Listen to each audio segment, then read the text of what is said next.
यदि आप कनेर को जड़ में यह चीज़ डाल देते हैं तो आपका कनेर फूलों से भर जाएगा।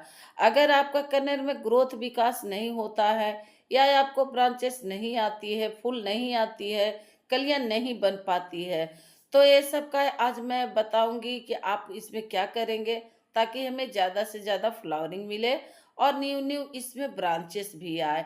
तो मैं यहाँ पर आज 2 प्लांट दिखाऊँगी, एक पीला और एक आपका गुलाबी कलर का है। तो दोनों में आपको मैं ये दिखाऊँगी कि ग्रोथ विकास मैं कैसे बढ़ाती हूँ इसे हम गमला में ही कैसे ज़्यादा से ज़्यादा इसको ग्रोथ हाइट सब कुछ बढ़ाती हूँ।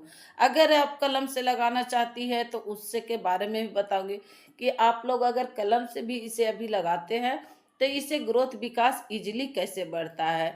तो दोस्तों अगर आप कनेर प्लांट लगाए हैं या आपको नहीं फूल दे रहा है या विकास नहीं हो रही है या आपका इसमें फूल ही नहीं बन पा रहा है तो इससे आप घबराए नहीं। आज ये वीडियो आप देखें और इसे ज़रूर अप्लाई करें तो आपका भी वीडियो बहुत अच्छा तरह से प्लांट फूल देने लगेगा। गमला में ही इसे पेड़ नुमा हम कैसे बनाएं। दोस्तों ये वन उपवन में बहुत ज़्यादा पाया जाता है। इसे आप रोड के किनारे भी आप देखेंगे तो बहुत ज़्यादा ये आपका ओलियंडर मिल जाएगा। मंदिरों में भी इसको बहुत ज़्यादा उपयोग किया जाता है जो पीला कनेर होता है। लाल का जैसे हाइब्रिड में आप जाइएगा तो हर एक कलर आपको मिलेगा। लेकिन अगर आप देसी में आइएगा तो आपको पीला या गुलाबी 2 कलर ही ज़्यादा मिलता है। लेकिन ये आपको हाइब्रिड का नहीं है दोस्तों। हाइब्रिड जो होता है उसका फ्लावरिंग का दूसरा तरह से उसका होता है। तो ये मेरा 2 कलर का जो है, जो ये बिल्कुल देसी है और बिल्कुल आपको अच्छी तरह से फ्लावरिंग करती है। तो इसे हम कौन-सा खाद देते हैं, कौन-सा इसे कितना केयर करते हैं, इसके बारे में आज जानकारी दूँगी। कितना इसे हमें पानी देनी है, कितना इसे हमें भोजन देनी है। तो दोस्तों, ये बहुत ज़्यादा हार्डली प्लांट होती है। आप जैसे भी इसे लगाएँगे बिल्कुल रह जाएगा। अगर अभी आप चाहते हैं कि आप नर्सरी से लाकर इसे लगाएँ या कटिंग द्वारा लगाएँ, तो भी आपको बिल्कुल ये लग जाएगा। तो यहाँ सबसे पहला बात आती है कि अगर प्लांट में इस तरह से है, तो सबसे पहले इसे हम कट करें। तो यहाँ एक पीला कलर का है, इसको भी मैं हाइट इसको बढ़ा रही हूँ। ये बहुत ज़्यादा प्रूनिंग कर चुकी हूँ इसको, क्योंकि इतना ज़्यादा इसमें हाइट हो गया था, तो पौधों को प्रूनिंग करना बहुत ज़्यादा ज़रूरी होता है। इसका कटिंग का समय रहता है कि जैसे ही सर्दियाँ शुरुआत होती है, उसी समय इसे आप बहुत अच्छा तरह से कट कर दें, ताकि आपको गर्मियाँ आते-आते बहुत ज़्यादा इसमें फूल मिल सके। तो यहाँ दोस्तों इसको मैं कट जितना करती हूँ उतना ही इसमें ब्रांचेस लंबा-लंबा भागते रहता है। इसका ब्रांचेस बहुत ज़्यादा हाइट में होती है। ये आपका बहुत ज़्यादा एरिया घेरता है। तो अगर आप इसे कट करते रहेंगे तो आपको ग्रोथ बिल्कुल सीमित में रहेगी। इसको अगर कम धूप देते हैं तो ये फ्लावरिंग नहीं करेगा। इसको ज़्यादा धूप चाहिए। इसको रोशनी या धूप दोनों चाहिए। अगर आप इसे सेमीसाइड एरिया में रखना चाहते हैं तो चिलचिलाती हुई धूप में भी ये आपको फूल देते रहेगा। तो सेमीसाइड एरिया में तब रखें जब इसको बहुत ज़्यादा मिट्टी ड्राई हो जाती है और जब पूरा लू लहर चलने लगता है उस समय रखें। नहीं तो कोई बात नहीं है, ये आपका फूल देते रहेगा, बस सिर्फ इसमें पानी देते रहें। सुबह शाम इसे पानी देते रहें, नहीं तो दिन का एक बार भी पानी आप देंगे तो ये आपको आराम से फूल देते रहेगा। इसको कम केयर में ज़्यादा फ्लावरिंग हम कैसे ले पाते हैं? अगर आपको इसमें ब्रांच नहीं बढ़ रही है तो आप कट करना ज़रूरी है। इसको कट करें जहाँ-तहाँ आप इसे प्रूनिंग करें और इसको फूल सूख जाए तो नीचे की ओर से काटें। अगर आपका फूल ज़्यादा दिन तक रहता है तो आप इसे नीचे से आप प्रून कर दें। ऐसे तो ये अपना ही फूल गिर जाता है। में हम इसे लगाते हैं तो इसे सीमित मिट्टी होती है, सीमित भोजन होती है। अगर ज़मीन में है तो इसे कोई केयरिंग नहीं होती है।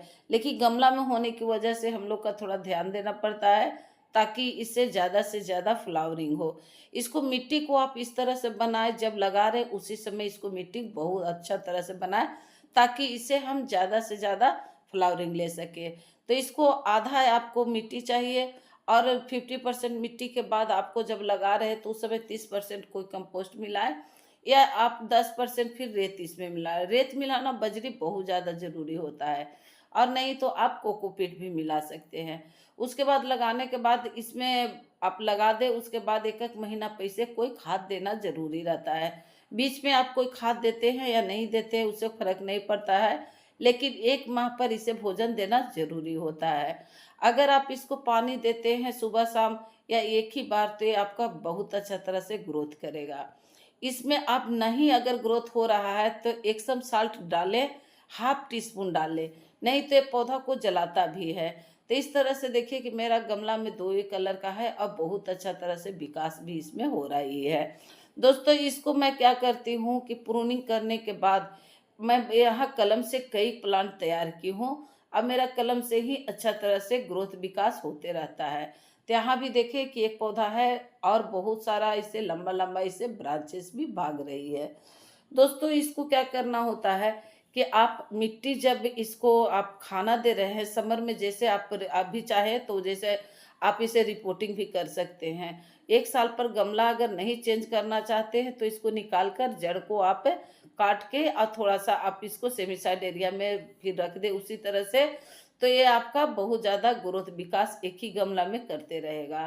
तो यहाँ जैसे देख रहे हैं कि मैं रिपोर्टिंग इसमें नहीं की हूँ और 1 साल हो गया है, लेकिन फिर भी अच्छी तरह से ग्रोथ करती है। इसलिए करती है कि इसको मैं गुड़ाई हमेशा करते रहती हूँ और जब कट करती हूँ तो देखिए नीचे से भी इसका लीव्स कितना सुंदर-सुंदर आ गया है और बहुत अच्छा तरह से ग्रोथ विकास भी कर रहा है। तो जहाँ-तहाँ इसको काला ब्रांचेस नज़र आए तो ये इस तरह से आप कट करते रहें, तो ये आपका बहुत ज़्यादा उससे विकास होते रहेगा। दोस्तों इसको आपको क्या करना है कि जब इसको प्रॉपर भोजन देना रहता है, तो उस समय आप जो मिट्टी को आप गुड़ाई करते हैं, उस समय मिट्टी को गुड़ाई करने के बाद इसे एक दिन भर के लिए इसे छोड़ दें और इसे आप छोड़ने के बाद उस मिट्टी को धूप में सुखा दें। तो इस तरह से आपको फिर ब्रांचेस बहुत ज़्यादा मिट्टी में जो भी कीड़ा-मकोड़ा होगा वो आपको हट जाएगा। आप कट करने के बाद हल्दी लगाना नहीं भूलें। अगर आपको जहाँ से आप कट कर रहे हैं, वहाँ पर देखें तो आपको चाहे तो फंगिसाइड लगाइए, नहीं तो आप हल्दी लगाइए। तो इस तरह से लगाना आपको ज़रूरी रहता है। ऐसे इसमें कीड़ा-मकोड़ा नहीं लगता है, लेकिन फिर भी आपको फंगिसाइड देना ज़रूरी रहता है कि पौधा हमें सूखे नहीं। तो यहाँ मैं आज दोनों प्लांट में खाद डालूँगी और मैं दिखाऊँगी कि मैं इसमें खाद कैसे देती हूँ। तो यहाँ गुड़ाई करने में भी नहीं बनता है क्योंकि इतना ज़्यादा ब्रांचेस भाग गया है, इसमें बहुत ज़्यादा जड़ हो गया है। तो आपको हल्का-फुल्का इस तरह से गुड़ाई करें। गुड़ाई करने के बाद यहाँ देखिए कि मैं जो खाद ली हूँ, तो यहाँ रेड पोटाश है और यहाँ सूखी हुई चाय की पत्ती है, थोड़ा-सा आपको डीएपी है। तो ये पोटेशियम के कमी से फ्लावरिंग नहीं होती है। अगर पोटेशियम आप इसमें पोटेशियम का मात्रा बहुत ज़्यादा रहता है, अगर आप इस तरह से डालते हैं, तो इसकी कमी से अगर आपको पूरा हो जाता है, तो ये फ्लावरिंग बहुत ज़्यादा करेगा। तो इसमें पोटेशियम और नाइट्रोजन दोनों चीज़ इसमें दीजिएगा, तो आपको फ्लावरिंग आने से कोई नहीं रोकेगा।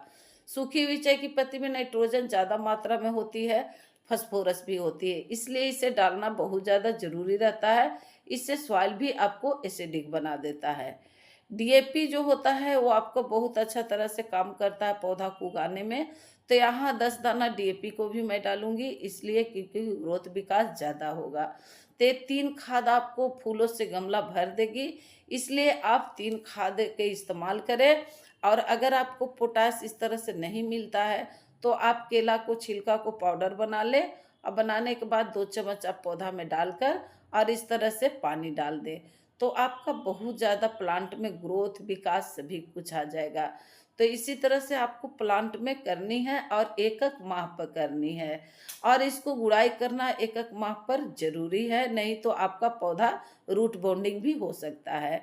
आप अब यहाँ देखिए कि मैं दूसरा प्लांट जो रखी हूँ दोस्तों, उसको मैं डाली हूँ खाद और इसको भी मैं पानी डाल दी हूँ। तो इस तरह से पानी डालना कभी मत भूलें, जो भी आप खाद डाल रहे हैं, उसके बाद आप इसमें पानी डालना कभी मत भूलें। इसको तना से ही पता चल गया होगा आपको कि कितना ज़्यादा मेरा ब्रांच पुराना है। अगर वीडियो पसंद आए तो लाइक, शेयर, सब्सक्राइब करना नहीं भूलें दोस्तों। आप ज़रूर से ज़रूर इसे शेयर करें, लाइक करें और नहीं तो डिसलाइक भी कर दें दोस्तों, लेकिन ज़रूर कर दें।